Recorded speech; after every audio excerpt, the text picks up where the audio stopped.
Innal hamdalillah nahmaduhu wa nasta'inuhu wa nastaghfiruhu wa natubu ilaihi wa nastahdihi wa na'udzu billahi min shururi anfusina wa min sayyiati a'malina may yahdihillahu fala mudilla lahu wa may yudlil fala hadiya lahu asyhadu an la ilaha illallah wahdahu la syarika lahu wa asyhadu anna Muhammadan abduhu wa rasuluh. Allahumma salli wa sallim wa barik ala nabiyyika wa rasulika Muhammad wa ala alihi wa ashabihi wa man sara ala nahjihi wa ihtada bihadihi wa taba'a sarahu ila yaumil qiyamah. Qala Allah ta'ala fi kitabihil karim, يا أيها الذين آمنوا اتقوا الله حق تقاته ولا تموتن إلا وأنتم مسلمون. وقال عز من قائل يا أيها الناس اتقوا ربكم الذي خلقكم من نفس واحدة وخلق منها زوجها وبث منهما رجالا كثيرا ونساء واتقوا الله الذي تساءلون به والأرحام إن الله كان عليكم رقيبا.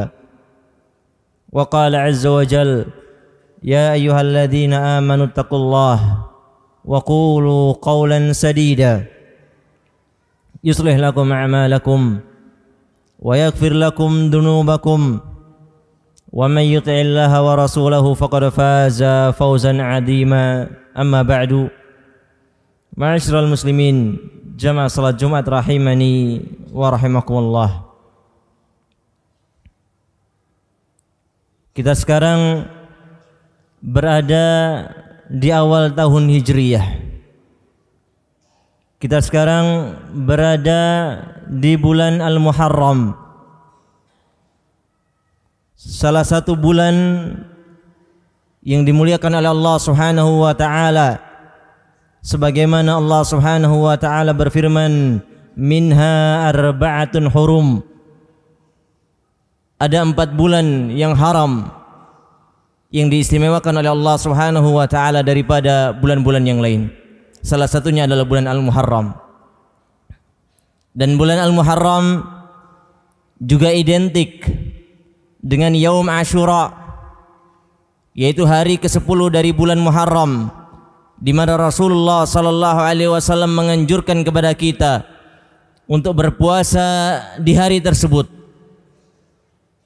Karena di hari itu Allah Subhanahu wa taala menyelamatkan Nabi Musa dan kaumnya dari kejaran Fir'aun dan bala tentaranya. Ma'asyiral muslimin, jamaah salat Jumat rahimani wa rahimakumullah. Maka boleh jadi kita katakan bahwasannya bulan Muharram identik dengan ingatan kita terhadap Nabiullah Agung Nabi Musa alaihi salatu wassalam. Nabi Musa adalah seorang nabi yang disebutkan oleh Allah Subhanahu wa taala sebanyak 136 kali dalam Al-Qur'an.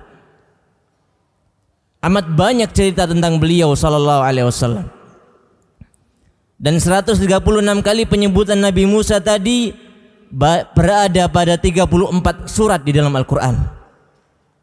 Maka ini menunjukkan bahwasannya pada kisahnya Nabi Musa ada hikmah yang azim yang diinginkan oleh Allah Subhanahu wa taala, agar umatnya Nabi Muhammad sallallahu alaihi wasallam meneladani apa yang terjadi di kisahnya Nabi Musa alaihi salatu wassalam. Nabi Musa alaihi salatu wassalam adalah seorang nabi pilihan Allah Subhanahu wa taala, sebagaimana Allah Subhanahu wa taala berfirman, inni istafaituka 'alan nasi birisalati wa bikalami. Sesungguhnya aku, kata Allah Subhanahu wa taala, memilih engkau dari sekalian manusia wahai Musa, birisalati, agar engkau menjadi rasulku, menjadi rasul pilihan Allah Subhanahu wa taala, wa bikalami, dan seseorang yang diajak berbicara oleh Allah Subhanahu wa taala, seseorang yang menerima wahyu Allah Subhanahu wa taala. Oleh karena itu Nabi Musa alaihi salatu wassalam mendapatkan gelar kalimullah karena beliau termasuk nabi yang diajak oleh Allah Subhanahu wa taala untuk berbicara secara langsung. Ma'asyiral muslimin, jamaah salat Jumat rahimani wa rahimakumullah. Dan kalau kita perhatikan bagaimana cerita Nabi Musa berbicara dengan Allah Subhanahu wa taala.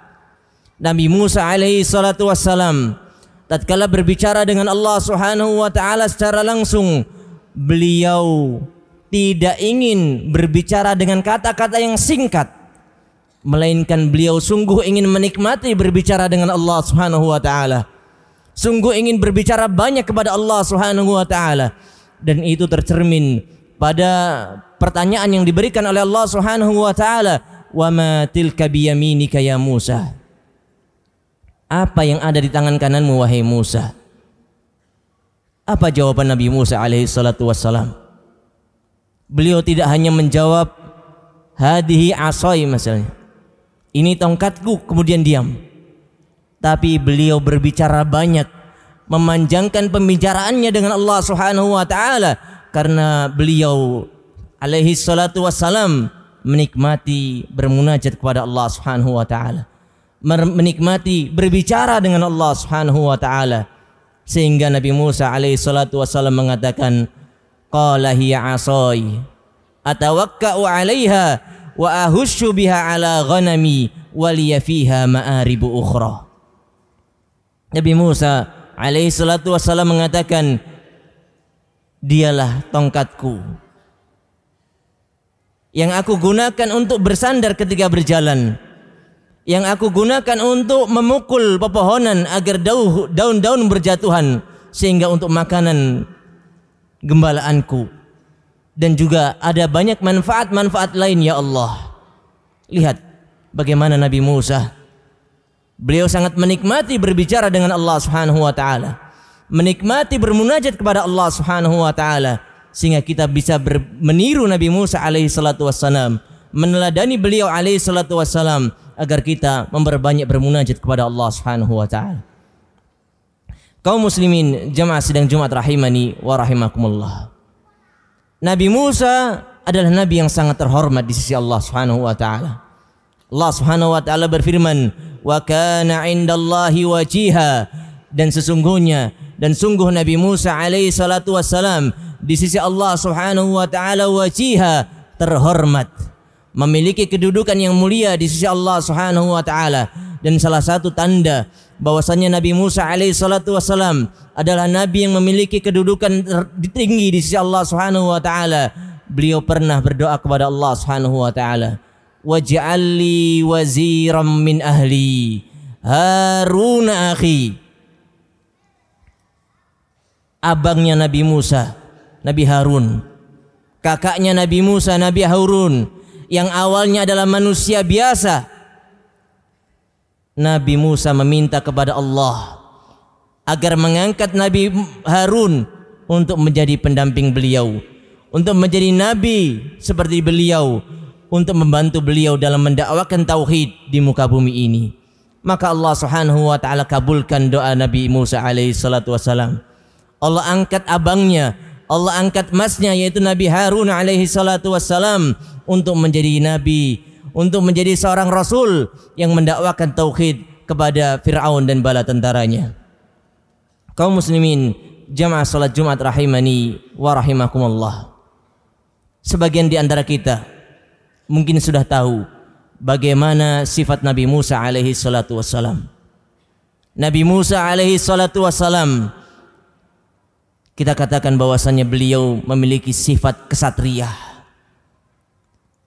Beliau berjiwa kesatria dengan didukung badan yang kuat, dengan didukung fisik yang tegap. Nabi Musa alaihi salatu wassalam memiliki jiwa kesatria. Dan hal ini tercermin di kisah-kisah beliau alaihi salatu wassalam tatkala beliau memasuki kota wa dakhalal Madinah fi hini ghaflatin min ahliha, tatkala Madinah tadi, kota tersebut sepi, lengang, maka beliau mendapati ada dua orang yang sedang berkelahi. Salah satu dari orang tadi adalah termasuk orang Bani Israel, dan lawannya adalah orang dari suku Kipti, kaumnya Fir'aun. Maka Nabi Musa ketika mendapati ada seseorang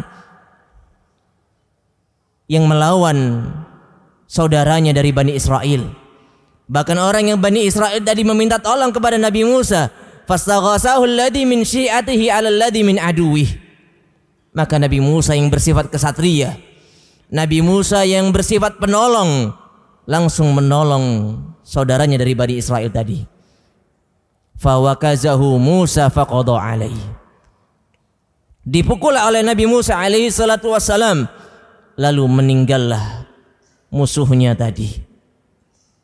Para ahli tafsir menyebutkan bahwasanya Nabi Musa alaihi salatu wassalam tidak ingin sama sekali untuk membunuh orang tadi.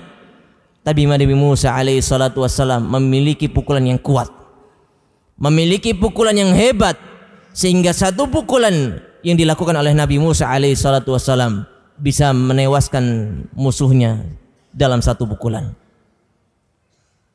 Ma'asyiral muslimin, jamaah salat Jumat rahimani wa rahimakumullah. Dan kekuatan Nabi Musa juga disebutkan dalam sebuah hadis yang diriwayatkan oleh Al-Imam Al-Bukhari rahimahullah ta'ala. Nabi Musa alaihi salatu wassalam difitnah oleh kaumnya bahwasannya beliau memiliki aib, bahwasannya beliau memiliki cacat. Oleh karena itu Nabi Musa enggan untuk mandi bareng bersama kaumnya. Padahal Nabi Musa alaihi salatu wassalam enggan mandi bersama kaumnya karena beliau orangnya pemalu. Akan tetapi Allah Subhanahu wa taala ingin membuka kebenarannya, ingin menyingkap, menghilangkan fitnah yang ada. Maka ketika Nabi Musa alaihi salatu wassalam mandi sendirian di sebuah sungai, dan beliau meletakkan pakaiannya di atas batu, dan ternyata batu tadi lari dan membawa pakaiannya Nabi Musa, sehingga Nabi Musa pun mengejarnya sambil mengatakan, saubi ya hajar, pakaianku wahai batu, saubi ya hajar, pakaianku wahai batu. Sehingga sampai Nabi Musa sanggup mengejar batu tadi, kemudian mengambil pakaiannya, dan beliau pun memukul batu tersebut. Bahkan Abu Hurairah radhiyallahu taala anhu mengatakan, wallahi innahu lanadabun bil hajari sittatun aw sab'atun darban bil hajar. Demi Allah, sesungguhnya pada batu tersebut ada bekas tinjuan, ada bekas pukulan, sekitar 6 atau 7 pukulan di batu tersebut, saking kerasnya pukulan yang diberikan oleh Nabi Musa alaihi salatu wassalam. Hal yang ketiga yang mencerminkan bagaimana kuatnya beliau sallallahu alaihi wasallam, bagaimana jiwa kesatria beliau alaihi salatu wassalam, tatkala Nabi Musa pergi ke kota Madian dan beliau mendapati ada 2 orang wanita, 2 orang gadis yang ingin memberikan minum pada ternaknya, ingin mengambil air minum, namun masih ada rombongan lelaki yang belum selesai dari mengambil air minum. Maka Nabi Musa alaihi salatu wassalam bertanya kepada mereka, qala ma khatbukuma, ada apa ini? Maka 2 orang gadis tadi menceritakan bahwasannya mereka ingin mengambil air minum, cuman belum sempat karena masih ada lelaki. Dan 2 gadis ini adalah 2 gadis yang pemalu, 2 gadis yang salihah. Maka Nabi Musa alaihi salatu wassalam membuka tutup dari sebuah sumur, yang dimana tutup itu terbuat dari batu yang biasanya diangkat oleh 8 orang.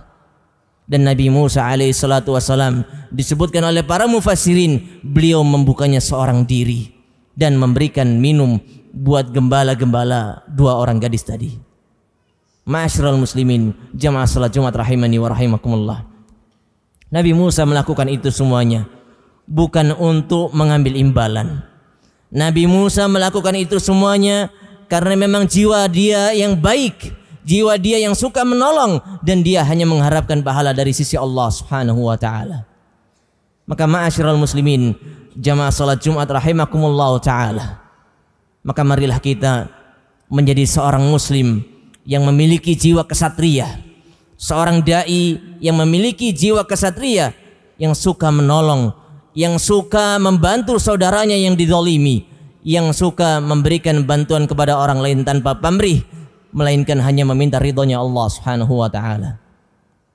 Barakallahu li wa lakum fil Qur'anil azim wa nafa'ani wa iyyakum bima fihi minal ayati wa dzikril hakim. Aqulu qawli hadza wa astaghfirullah li wa lakum wa lisairil muslimina min kulli dzamb fastaghfiruhu innahu huwal ghafurur rahim.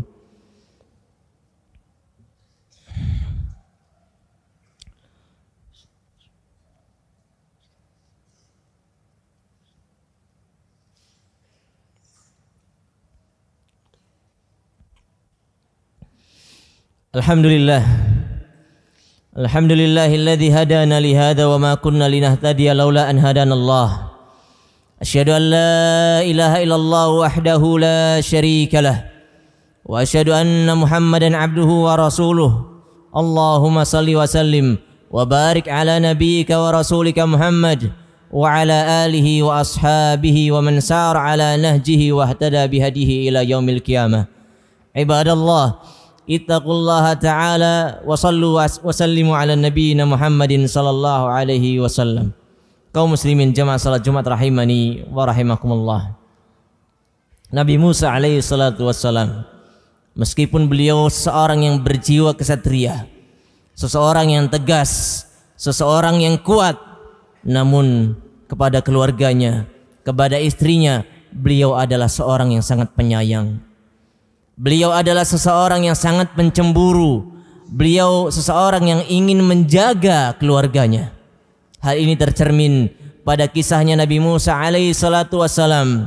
Nabi Musa alaihi salatu wassalam tatkala berada di kota Madian dan setelah menikah dengan salah satu gadis tadi, maka Nabi Musa alaihi salatu wassalam ingin membawa keluarganya kembali ke Mesir. Beliau kangen dan rindu dengan asalnya, yaitu di negeri Mesir sana. Maka pada musim dingin, Nabi Musa alaihi salatu wassalam hendak melakukan perjalanan kembali ke negeri Mesir dari kota Madian. Dan Nabi Musa alaihi salatu wassalam tidak tahu arah kemana jalan menuju Mesir. Maka Nabi Musa alaihi salatu wassalam, beliau mengajak bareng-bareng rombongan. Beliau ikut dengan rombongan yang ingin menuju kota Mesir. Namun Nabi Musa alaihi salatu wassalam adalah orang yang pencemburu. Beliau sallallahu alaihi wasallam tidak ingin keluarganya, istrinya dilihat oleh rombongan yang lain. Maka Nabi Musa alaihi salatu wassalam melakukan cara agar tidak terlihat istrinya oleh rombongan itu. Rombongan tadi disuruh berjalan di siang hari.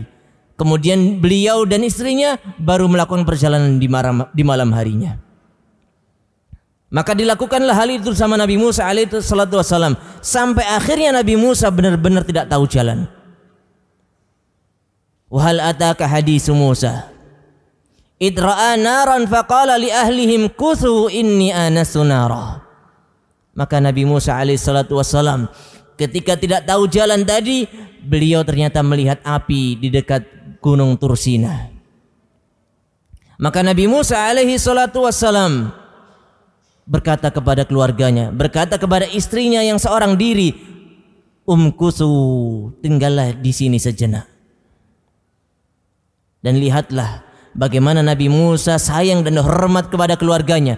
Beliau menggunakan dhamir jamak, dhamir mukhatab yang jamak, kata ganti kedua yang bersifat banyak, umkusu.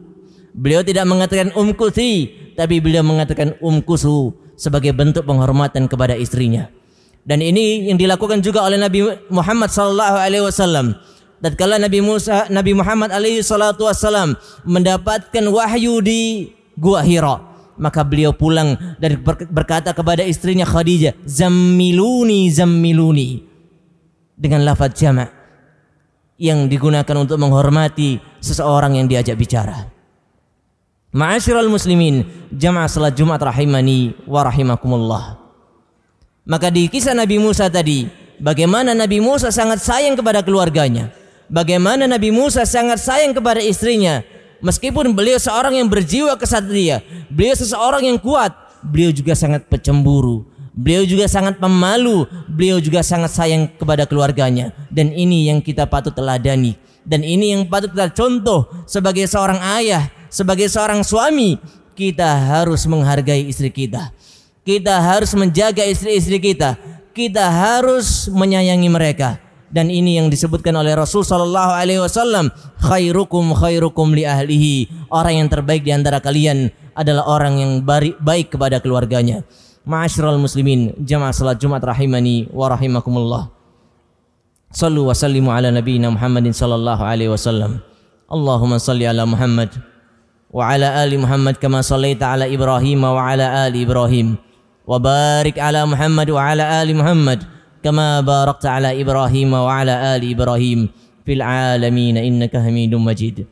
Rabbana zalamna anfusana wa illam taghfir lana wa tarhamna lanakunanna minal khasirin. La ilaha illa anta subhanaka inna kunna minadh dhalimin. Allahumma ighfir lil muslimina wal muslimat wal mu'minina wal mu'minat al ahya'i minhum wal amwat innaka sami'un qaribun mujibud da'wat. Allahumma arinal haqqa haqqan warzuqna ittiba'ah wa arinal batila batila warzuqna ijtinabah. Rabbana la tuzigh qulubana ba'da idh hadaitana wa hab lana min ladunka rahmah innaka antal wahhab. Rabbana hab lana min azwajina wa dhurriyyatina qurrata a'yun waj'alna lil muttaqina imama. Rabbana la tuhammilna ma la taqata lana bih wa'fu anna waghfir lana warhamna anta maulana fansurna 'alal qaumil kafirin. Rabbana atina fid dunya hasanah wa fil akhirati hasanah wa qina 'adzaban nar. Allahumma aslih wulata umurina waj'alhum hudatan muhtadina ya rabbal alamin. Ibadallah, innallaha ya'murukum bil adli wal ihsan wa ita'i dzil qurba wa yanha 'anil fahsya'i wal munkari wal baghi ya'idukum la'allakum tadhakkarun. Fadhkurullahal 'azima yadhkurkum washkuruhu 'ala ni'amihi yazidkum wa la dzikrullahi akbar. Aqimis shalah.